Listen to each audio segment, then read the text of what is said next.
Hi, hello, welcome. I've done a couple of videos in the past several months talking about what's on my bookshelf, whether real or virtual, and about some of my favorite books on those bookshelves.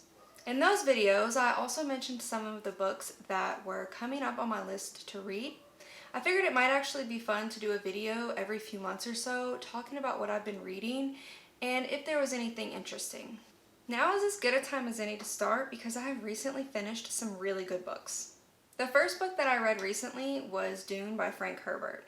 This book is definitely a cult classic, and for this reason, along with the fact that it's in my favorite genre, are why I finally got it and read it. It centers on a teen by the name of Paul Atreides. His father is the Duke Leto, and they are from a planet called Caladan. At the very beginning of the book, they end up moving to a different planet called Arrakis. It's also called Dune because that's what much of the planet is covered in. Sand dunes. It's a really tough planet to live life on, but has a lot of revenue potential because of their only export, called the spice. This is the only place in the known universe that you can get it. It's highly addictive and highly lucrative. Not only is Dune dry and covered in sand, but there is subsequently very little water, and it seems to be almost, if not just as lucrative as the spice.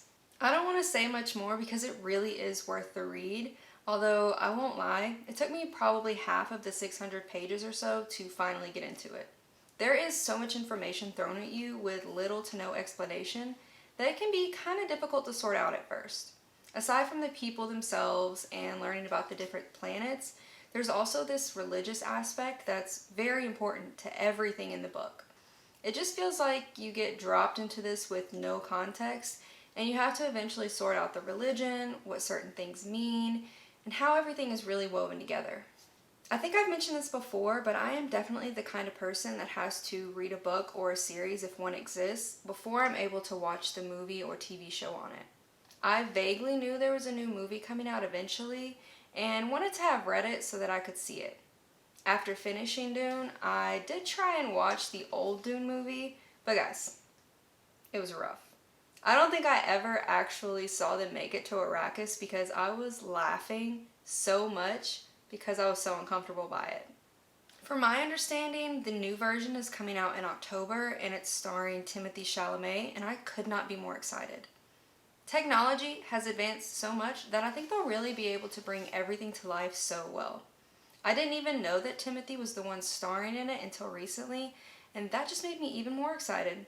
I watched the movie The King that he starred in back in November, and I actually ended up rewatching it a couple of weeks ago, not only because I really do enjoy the story, but his performance was so great in it. I really don't think that they could have cast the star of this movie any better.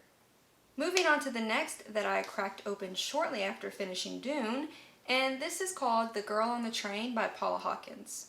You may have noticed from my past videos that I never really talk about suspense or mystery novels. It isn't that I think they're bad, but I've never been one to really seek them out.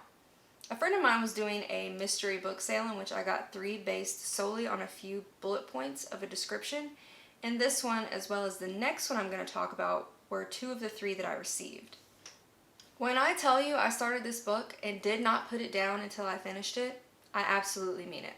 I started around 9 or 10 one night before bed, but the joke was on me because I ended up not going to sleep until after I finished it around 4 a.m. I was immediately taken in by how the book is actually formatted.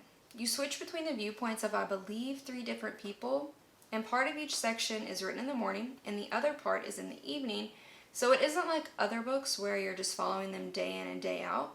It kind of follows the train schedule of being 1 in the morning and 1 in the evening, because a lot of the time the book is told from the train. At least in the beginning, hence the name, The Girl on the Train. It is basically about this woman who is going through a really, really rough patch after a divorce with her husband. Every day she rides the train, which passes the house she used to live in with him, and where he currently lives with his new wife, which is the woman he cheated on her with. Part of her coping has been to build this entire story about another couple who she sees every time she's on that train ride, and they live a couple houses down from her ex-husband. I would recommend reading this, absolutely.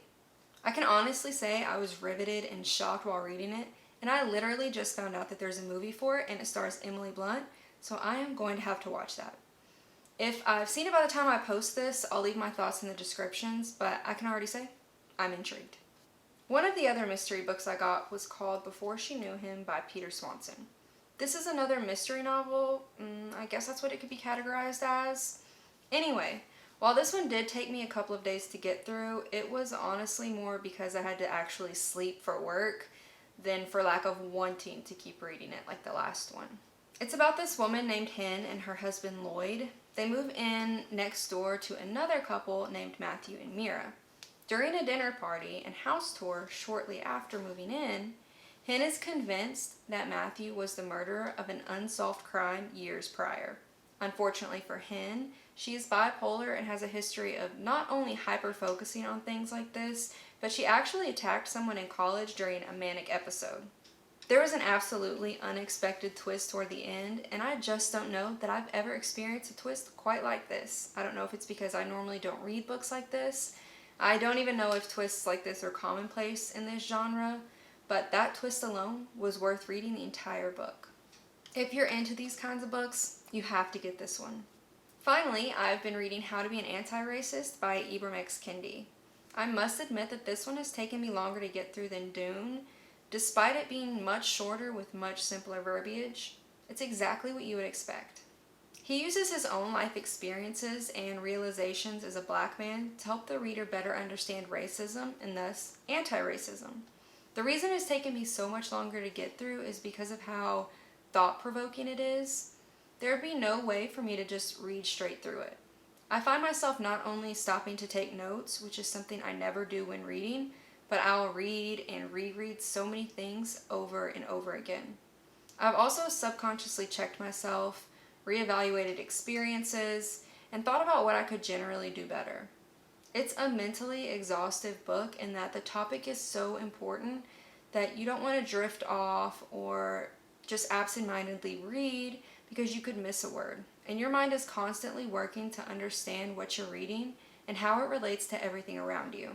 I've talked about some of the books that have really changed my life and my viewpoints, like Between the World and Me and I Know How the Caged Bird Sings, and this is a book that I would definitely add to that list. There are so many books that I think everyone should read, and this is one of them. The book clearly defines racism and the structures and policies in place that allow it, as well as the counterpart, anti-racism. Angela Davis once said, "In a racist society, it is not enough to be non-racist, we must be anti-racist." So that is it for me. Those are the few books I've been reading pretty much in this first half of the year. I was actually in a huge reading rut and was having a lot of trouble being able to sit down and really tune into what I was reading until I got to that halfway mark in Dune. Once I hit that point, the rest of the book, The Girl on the Train, Before She Knew Him, and the second half of How to Be an Anti-Racist all came and were finished within about a week. So I guess these are the books I've been reading super lately, as I just finished all of them within a week of each other. I'm just glad to be out of my rut and excited to be regularly reading again.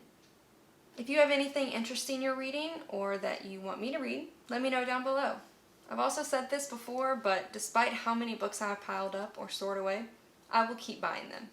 Thanks for joining me today, and I hope that you've enjoyed hearing about a few of the books I've been reading recently. Have a good day, and I'll catch you later.